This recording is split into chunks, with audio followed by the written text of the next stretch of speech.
And hello, welcome OpenFoamers, YouTubers, or YouTube, to this video of OpenFoam heat transfer.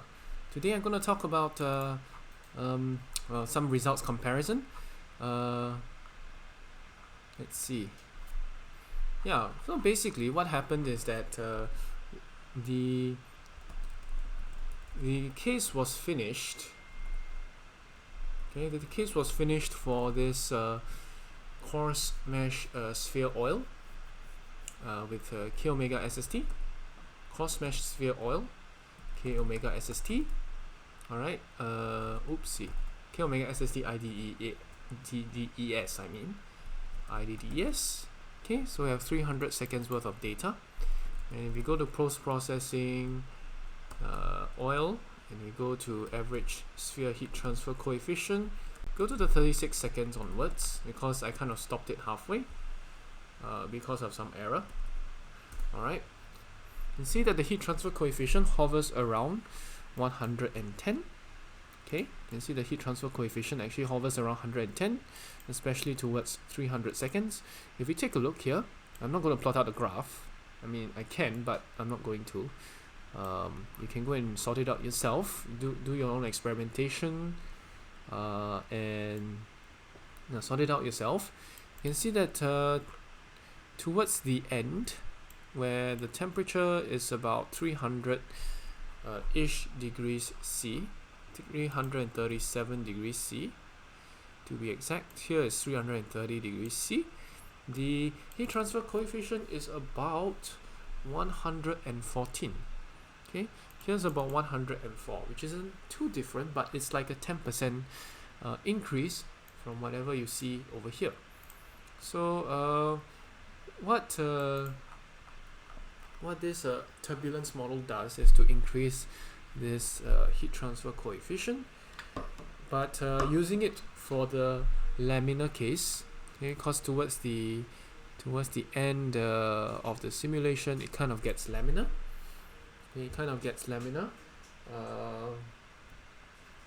Now what happens is that, okay, this what do you call it? This actually becomes such that you're not really modeling turbulence there. Okay, there is no turbulence to model, and then what happens is that you end up over predicting the heat transfer coefficient by about 10%. So according to this data which you see here, 10% over prediction, which may be typical. If you can live with that, then sure, you can adjust your turbulence as and how you wish. But other than that, yeah, that's the problem with these this kind of simulations. You have one portion which is laminar and one portion which is turbulent. The alternative is to run it with a turbulence model all the way till the Rayleigh number drops below this turbulence threshold. Stop the simulation, manually turn the turbulence model off by changing your turbulence properties file, and then you continue your simulation from there. That may help, it may not help, but yeah, transition is always a tricky thing to model when it comes to this. But if you can live with a 10% error, I guess that's fine. Plus, I mean, not simulating turbulence at all seems to produce satisfactory enough results. So again, if you can live with that, then don't add the turbulence model.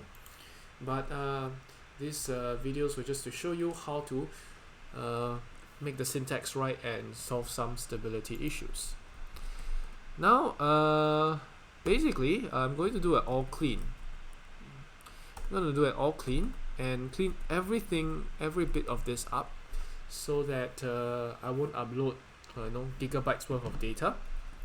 Alright, what I will do now is show you the fine mesh. Okay, so I do have a process running. The parallel case is actually running, so it should be running okay. Now it's running at about 14 seconds for this fine mesh parallel case. Okay, but for now I'm going to stop it. So if I want to know what to stop, I just type ps-a and it will tell me which which simulation is actually running in this point of time.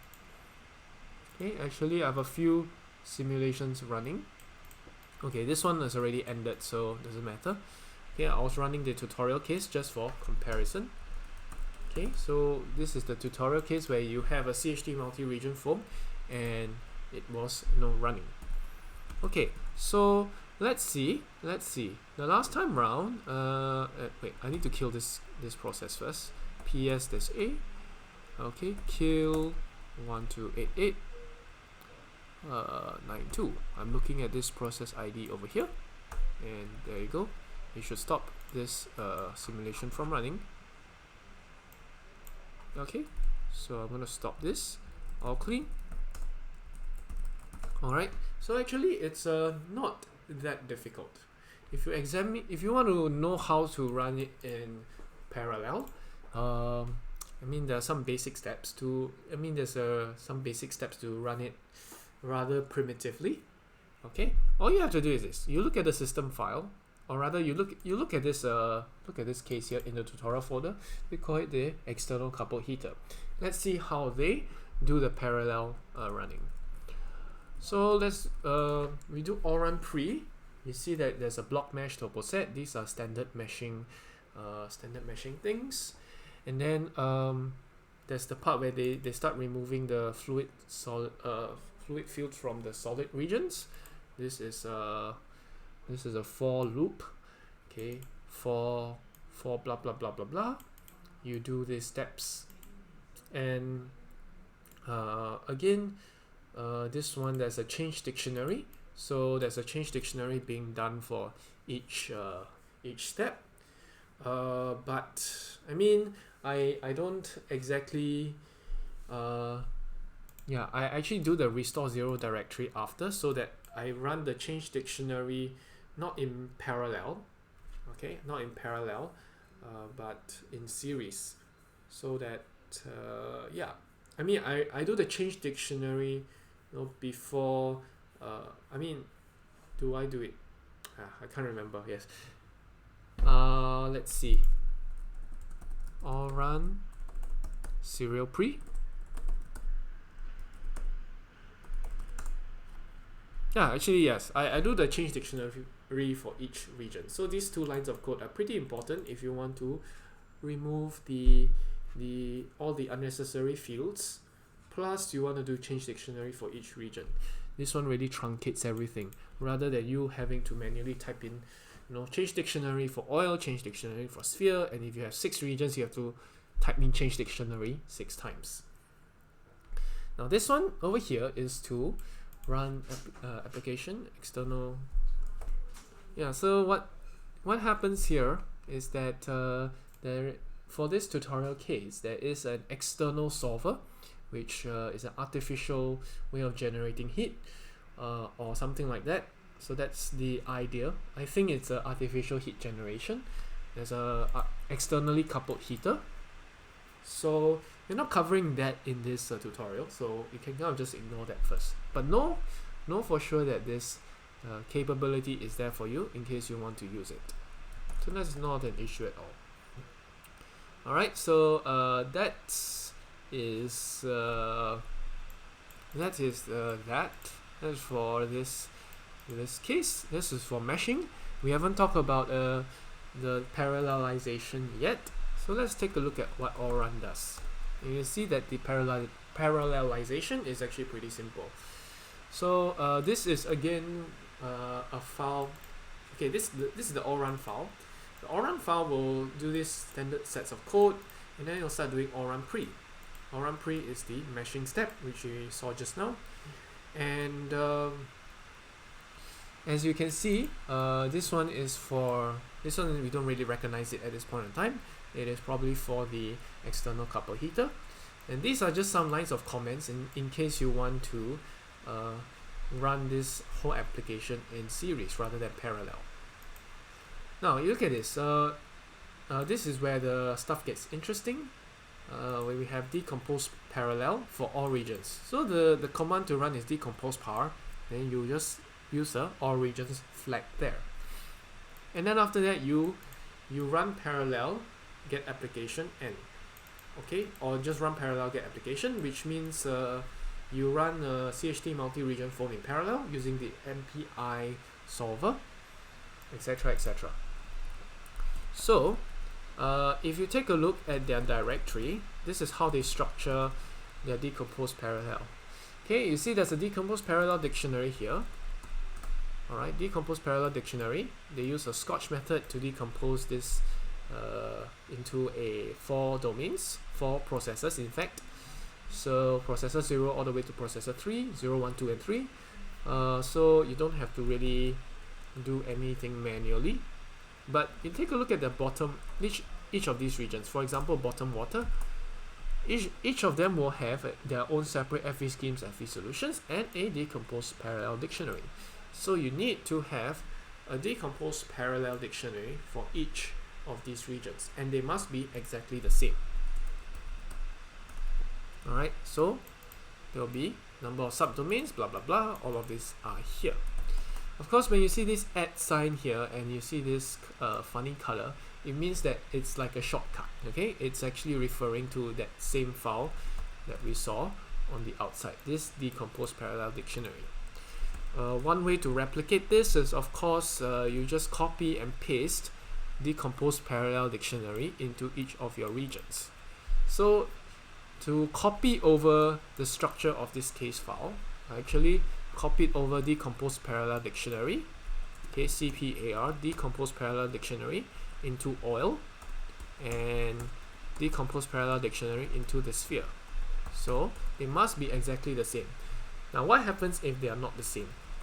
Okay, what happens if they are not the same? For example, if I want 2 regions in the sphere, okay, if I want 2 regions in the sphere and 4 regions in the liquid part, it's not going to work as well. So if I do or run serial pre, for example, okay, it's going to do my meshing, everything. Okay, it's going to do all the meshing in about 20-ish seconds. And once that is done, I have to start running decomposed parallel or decomposed par for all regions. So just like what we saw here. So log decompose par, you see that you run it for all regions. Decompose par all regions. So it runs nicely, it separates everything out into all regions. Okay. However, you can see that for the sphere mesh, there are only 2 regions. The processor meshes, there are only 2 regions there. Now, you may think this is fine, but actually this is not fine, because when you run MPI run with number of processors, okay, so you have 4 processors here, so you have to follow the number of processors that you see here. Alright, so MPI run MP4, okay, number of processors is 4, chtMultiRegionFoam, and we run parallel. Okay, you try to run this and you'll have a fatal error. It says that it cannot find the points in dictionary sphere polymesh in time 0 to constant, down to constant. What does it mean? It means that in processor 2, for example, we go and see constant, there is only one region that is oil. And OpenFoam is going to become pretty confused. How am I going to couple this oil region into the sphere region over here? There is no such thing. So you need to make sure that your decomposed parallel dictionary is the same, exactly the same for the oil region and the sphere region. So of course the easy way, since I didn't change anything, is to copy decomposed parallel dictionary into sphere. Okay, and that is it. That's all we need to do to fix it. Then of course I'm going to do decompose parallel all regions. Okay, or maybe I'll do a force. Okay, I'll do it a force. I'll force it. That means I'll delete everything and do a kind of a restart. So, and now what am I going to do? I'm going to try chtMultiRegionFoam again. So MPI run, np number of processors for chtMultiRegionFoam parallel. Now let's run it this way. Okay.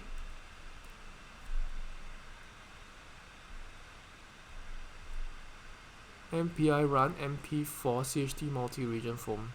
Okay, let's try the I think I messed something up. I'm going to remove all the processor directories, and I'm going to do change dictionary. Going to do decompose again. All regions. MPI run np4 number of processors for chtMultiRegionFoam parallel. Okay, so now it's running. So it's great. You see? So it looks like when we set the Coron number right, the thing doesn't really blow up. The simulations are pretty stable. So I'm increasing the time step a lot. Okay, so that the maximum diffusion number is like 10, etc, etc. So it's all running perfectly fine. So I stop it by pressing Ctrl C, and this is how basically you run all of these things. You run all of this in parallel.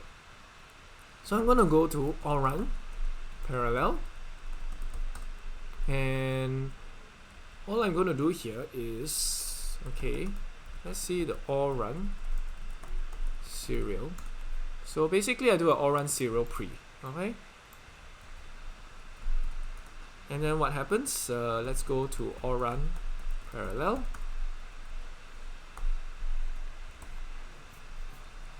All run serial pre, and I'm not going to do any of these things.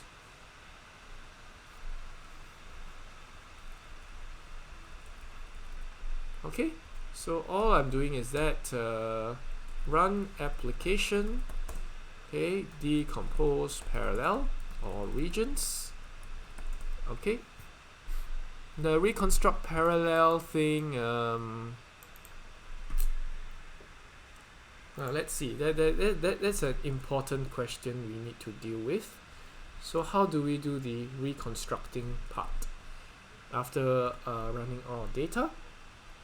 So you just do a run application reconstruct par all regions. So for example, processor 0, okay, so go to oil. Okay, there's no data there. Alright, there's no data there at all. But what would you do? Okay, let's try running it.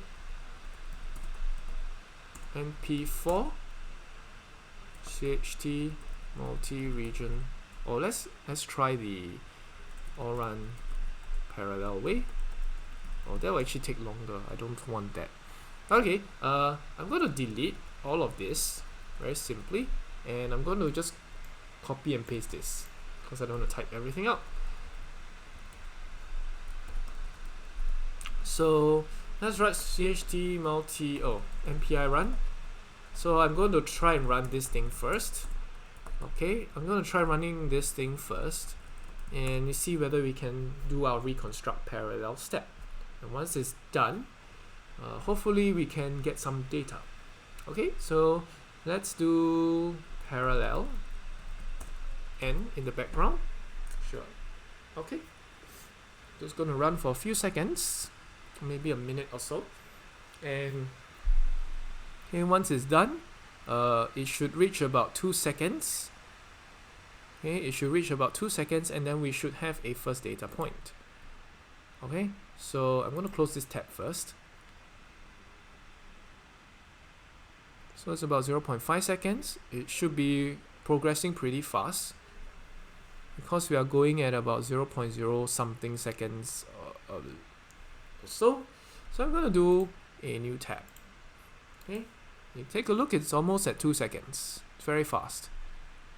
Even for a fine mesh case, it's pretty fast. Okay, so yeah. So let's see, it's almost there. At 2 seconds is where my first data point will be collected. You see, writing all of this stuff. 2 seconds is where first data is collected. So let's go to processor 0. and we see that there is a time 2 here. Okay, so we can just run, while it's running, you can just run the reconstruct parallel all regions, and let's see what happens. So it basically just reconstructs all the data into time 2. And let's see this in ParaView. So I'm going to delete this. I'm going to go to the case where it says what is it? What am I looking for? My parallel case. Yeah, find k omega SST IDD. Yes, parallel. So I'm going to apply, and this is what I get. Okay, and I'm going to add filter. I'm going to do a slice filter, and I'm going to do a, oops, my time is up. So temperature filter. Okay, temperature. Okay, I'm going to not show the plane, so it's easier. Okay, so this is like the temperature profile. It's a little bit hard to see, so let's do a rescale. So okay, where is the data? It looks like the whole thing is like at 400 degrees Kelvin. Well, let's see what the velocity is like.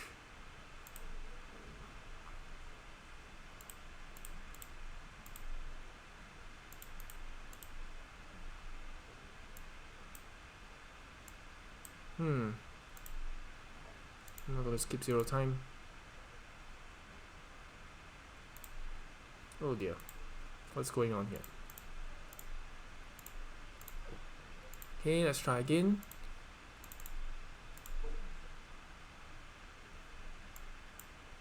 Hopefully I can get something. A wireframe, yeah, wireframe plot.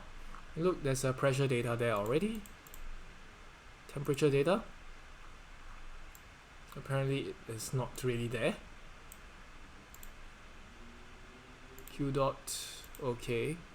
I'm having some data, but excuse me. Having some data, but it's like not showing up too nicely. Let's do a slice again. Okay, so I'm not gonna show the plane, and I want T wireframe. Okay, so this is the sphere we have. It looks okay, but I'm seeing some. Oh yeah, I'm seeing some color here. For some reason, ParaView only shows the color when you really zoom in all the way here. But okay, that shows that we do have data. That shows that we do have data. Okay. So this is the data and what it looks like. I don't know why ParaView is giving me this kind of bug. But if we take a look in, here in the to directory, for example, go to oil, and we'll see that there is all our temperature data over here. So there's nothing wrong with the reconstruct parallel directory. It's working fine. And as you can see, it is still running. All our processes are still running, even up to 12 seconds. So we can do again, reconstruct parallel or regions.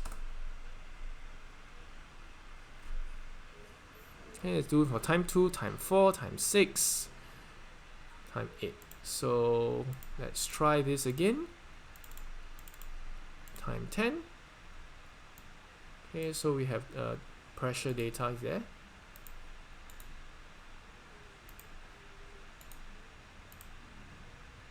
Do a slice filter. I hope we'll have something. Let me see whether I'm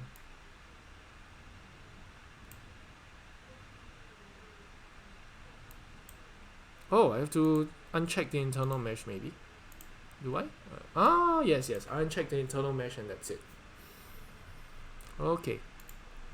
There we go. I have to uncheck the internal mesh.